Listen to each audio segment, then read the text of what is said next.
Number ১, রাসূলুল্লাহ সাল্লাল্লাহু আলাইহি ওয়াসাল্লাম বলেন, যে ব্যক্তি আমার ৪০টি হাদিস আমার উম্মতের কাছে পৌঁছাবে তার জন্য আমি কিয়ামতের দিন বিশেষভাবে সুপারিশ করব। সুবহানাল্লাহ।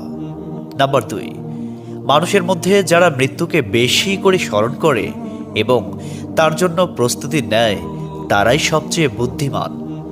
নাম্বার ৩, প্রত্যেক জিনিসের জাকাত আছে, আর দেহের জাকাত হচ্ছে রোজা। নাম্বার ৪, যে তার সময় আল্লাহর জন্য ব্যয় করে না তার জন্য জীবন অপেক্ষা মৃত্যু শ্রেয়। নাম্বার ৫, যারা সব সময় ইস্তিগফার তথা ক্ষমা প্রার্থনা করে তাদের সাথে উঠা বসা করুন, কেননা তাদের হৃদয় সবচেয়ে কোমল হয়।